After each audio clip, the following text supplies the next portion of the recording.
Hello, welcome to the EPG Parshala program in linguistics. I am Pramod Pandey at the Center for Linguistics, Jawaharlal Nehru University. We are going to discuss today Module 9 on multiple articulations in this course on Introduction to Phonetics and Phonology. We propose to take a close look at three different types of multiple articulations.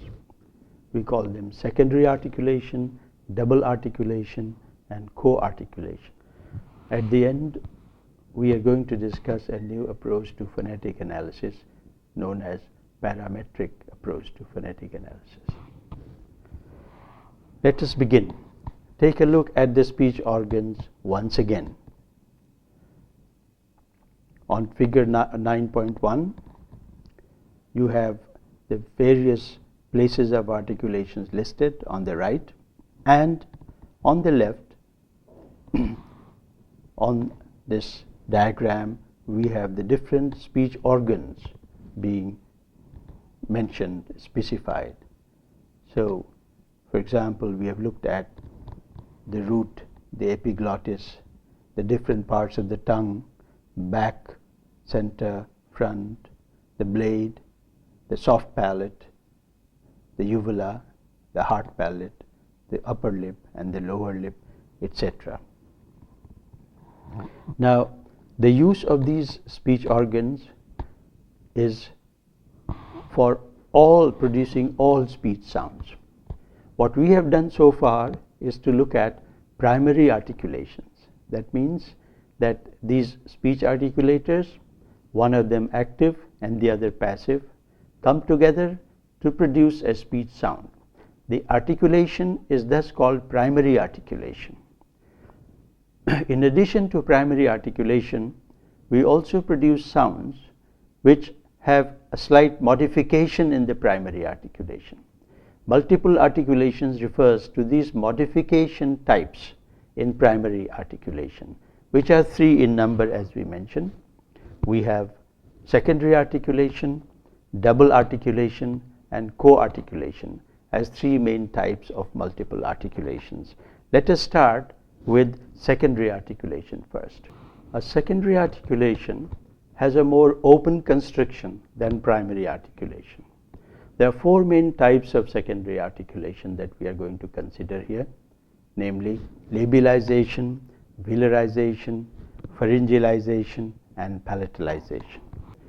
We'll begin with labialization first. The addition of lip rounding is what labialization is. Labialized segments are symbolized with the diacritic, a superscript W. For example, qu, which is a labialized, voiceless, velar plosive, and tw, which is a labialized, voiceless, alveolar plosive.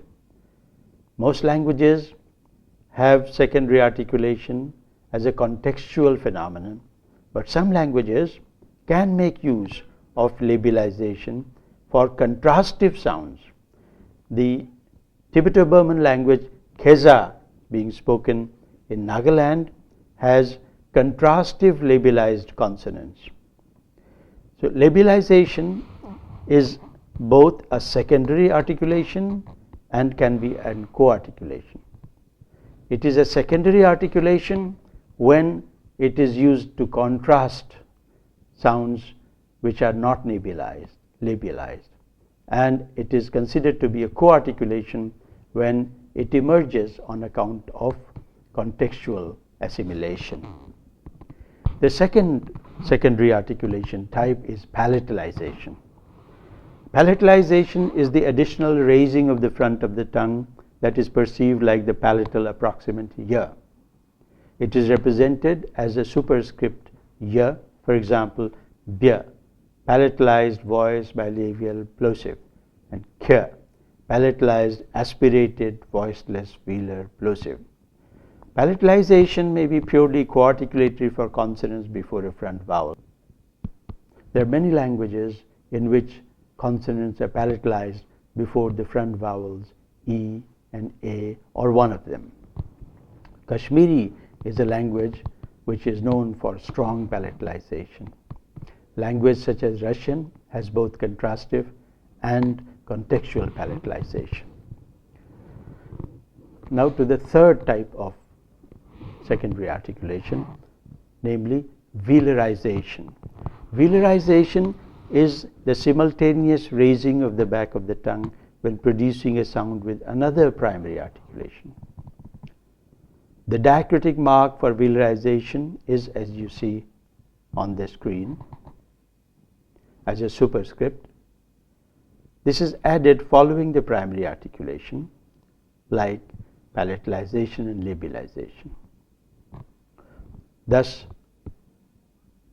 the symbol P, which means voiceless, velarized, alveolar, plosive. In most varieties of native English, such as Standard American English or British RP, the alveolar lateral L is pronounced as a velarized O at the end of words or before a consonant, for example, mill or building. Velarization is contrastive in Russian. For example, dal means distance versus dao means gave. Now let us turn to pharyngealization. Pharyngealization takes place when the root of the tongue or the epiglottis is raised to create a narrow aperture with the pharyngeal wall while producing a consonant or a vowel. Pharyngealized sounds are symbolized with the addition of a diacritic superscript of the shape of an inverted question mark. When used as an independent IPA symbol, not as a superscript, but a full symbol, it stands for a voiced pharyngeal consonant. Pharyngealized sounds are common in Arabic. For example, sar versus sar, teen versus teen. You should listen to the pronunciation of pharyngealized sounds in Arabic. One of the best sources of listening to different sounds is also Peter Ladefogger's book, Vowels and Consonants, which comes with the discs for the various speech sounds in world languages. Between them, velarization and pharyngealization are non-contrastive. It's sometimes not easy to tell the difference between the two. In such a situation, when it's not certain whether a sound is pharyngealized or velarized, we use a different diacritic. The tilde as an inscript is used. Thus, we have velarized or pharyngealized T, velarized or pharyngealized D. We now come to discuss double articulation. We now turn to discuss double articulation. Double articulation involves two strictures formed simultaneously in producing the same manner of articulation. And this is important. We have, for example, a labial velar approximant. Labial velar. So there are two articulations. The tongue is raised to produce a velar sound, and there is also the labial sound, and both are approximants. Similarly, we have an alveopalatal fricative. So there is a fricative which is produced by raising the tongue for two different consonant positions, alveolar and palatal. We thus have alveopalatal fricative, which is an instance of double articulation. Unlike in secondary articulation, where a primary articulation is modified with another stricture, in double articulation, both the strictures are of equal importance, as we have asserted before. Now, there are two types of symbols to represent double articulation. One, single symbols, as we have seen, for example, an inverted W as a superscript, and two symbols connected with a tie bar above them. For example, for double articulation, P or B, voiceless and voiced, velar labial plosives. The tie bar diacritic can also be a subscript, like for example, P. Igbo has many sounds with double articulation. Again, listen to the double articulation sounds of Igbo in Peter Ladefogger's book, Vowels and Consonants. The tie bar is also used for affricates, for example, F. However, affricates differ from double articulation because they are produced with two manners of articulation, occurring one after another. Thus, F, in the production of F, P is a plosive and F is a fricative. An affricate, thus, is not double articulation. Now, the third type of multiple articulation called co-articulation. It is the variation in the articulation of speech sounds on account of differences in contexts. More precisely, co-articulation is the overlapping of adjacent articulations. One of the best examples of co-articulation are these tongue twisters. Almost every language has tongue twisters in them. You will be familiar with sentences such as the ones shown on the screen. Try and produce them. You will experience that you need to plan your speech pretty much well in advance in order to produce them. That's the first sentence. She sells seashells on the seashore.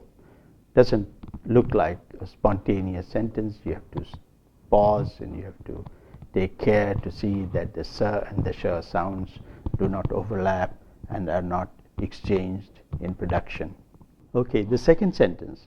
If Peter Piper picked a peck of pickled peppers, where is the peck of pickled peppers Peter Piper picked? Now, coming to a discussion of the importance of co-articulation in phonetics and phonology. Why is it important for us to discuss co-articulation? Co-articulation is important not only because of the significance of the phenomenon from the point of view of articulation, but also the planning and processing of speech. It arises mainly because the different speech production processes and the different articulators involved combine with one another with different timing patterns. For example, vowels become nasalized when followed or preceded by a nasal consonant. Compare English pit and pin. Because of the timing of the lowering of the velum is not perfectly synchronized with the tongue movement for the alveolar consonant. So it has to do with the synchronization of the movement in different times.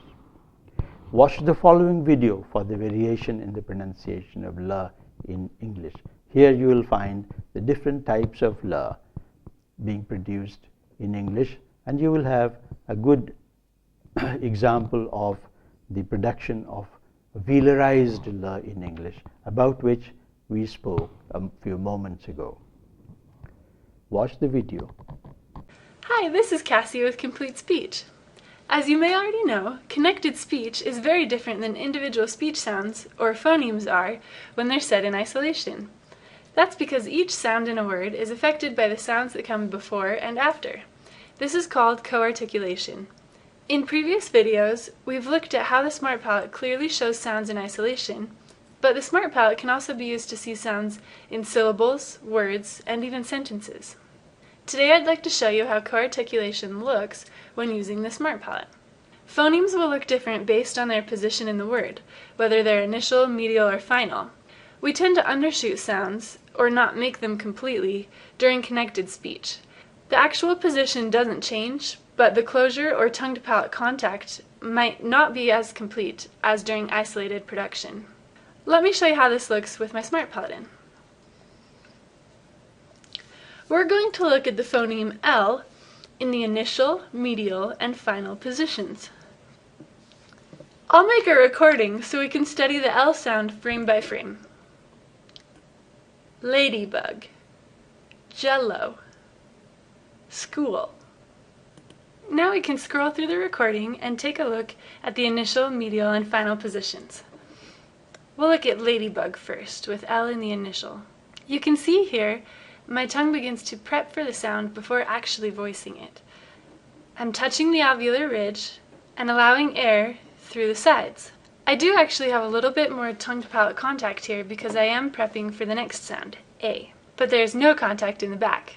Now take a look at L in the medial position, in Jello. Here you see there's not quite as much contact, but I still have the correct articulation. In the final position, at the end of the word school, my tongue is also touching the alveolar ridge, but there's not as much contact, and that's okay. The sound still looks essentially the same in all three contexts, making it easy to tell that I was accurately producing the sound, no matter where it was said in the word. The Smart Palette can show phonemes accurately in all contexts. Thanks for watching, and look for more clippets about how to incorporate the Smart Palette into speech therapy. I hope you have listened to the different pronunciations of L in English. Now, languages and dialects differ in the way co-articulation is effected in them. Nasalization of vowels when occurring adjacent to nasals in different varieties of English is a good example of this. Let us take two varieties of English, one the British English and the other Indian English. We have examples of words in which vowels occur adjacent to nasals. The list shows that while in some of them the nasalization has the same context in both British English and Hindi English, but in some others the two dialects differ. For example, the pronunciation of the words not, on, any shows that there is a common context in the two varieties. The vowel that is nasalized can occur after the nasal in the word not, before the nasal in the word on. The word any shows that at least there is a partial similarity between them. The list in B, however, shows that the two varieties differ. For example, the words no, any, nod, and never have a nasalized pronunciation also in Indian English. No, any, nod, never. Now, depending on the contexts in which nasalization takes place, we have two different types of co-articulation. One called regressive or anticipatory co-articulation. This is found in those cases where a following sound affects the pronunciation of a preceding sound.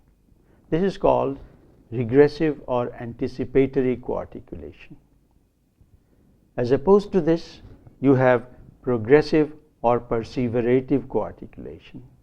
In progressive or perseverative co-articulation, the preceding sound affects the pronunciation of a following sound. We have had examples for both progressive and regressive nasalization in the case of English varieties. In a later module, we will have occasion to look at different types of phonological processes. One of the most important types of phonological processes is assimilation. Assimilation too is somewhat like co-articulation, when a sound assimilates the properties of an adjacent sound. But we ask a question, is assimilation too co-articulation? Now, this is not a question that can be very clearly answered. The answer to this lies in distinguishing between speech that is planned and speech that is unplanned. Co-articulation refers to mostly planned speech, that is, when the speakers produce different types of sounds on the basis of having planned their production. There are various aspects of pronunciation that are not planned, but that happen naturally. Now, we also ask these questions, are secondary articulations too co-articulation? We say yes, they are indeed co-articulation. Are double articulations too co-articulation? Then we say no, they are not co-articulation, because they have to be pretty much well planned. Their occurrence is not dependent on the context, rather they are produced as independent planned segments.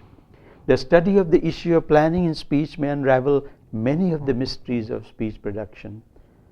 We are still in the process of trying to understand how a speech is planned. That belongs to the area of cognitive phonetics and phonology. Parametric phonetics. In modules 1 to 8, we have tried to look at sounds which are produced by primary articulation. In the present module, we have tried to look at sounds which are produced by multiple articulations. But even in the case of multiple articulations, we are still concerned with single segments. Now, this approach to the study of sounds is called segmental phonetics, which has been studied for such a long time. However, with the rise of instrumental approaches to the study of sounds of the articulatory, acoustic, and auditory aspects of speech, it is now possible to look at these various parameters and bring them into focus in describing speech sounds. Parametric phonetics emphasizes the fact that speech is produced by various speech organs whose movement is well coordinated and continuous in producing a stretch of speech, as can be seen in the following video. Watch this live video of movements in the production of speech. Now, a parametric phonetic description of the articulation of speech shows how the different speech organs in the main, the lungs, the larynx, the jaw, the tongue, the lips, coordinate in articulating speech sounds. That is the end of the present module. Now, in this module, we have tried to look at the types of multiple articulations that add modifications to speech sounds. In the main, these were double articulation, secondary articulation, and multiple articulations.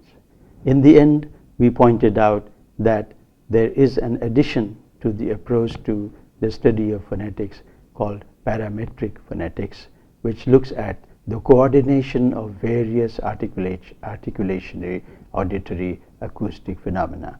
This parametric approach can be used in the study of each of these aspects of speech, namely articulatory, auditory, and acoustic approaches. It is still in the process of developing. We will confine ourselves to the segmental approach to the study of speech sounds, both in phonetics and in phonology.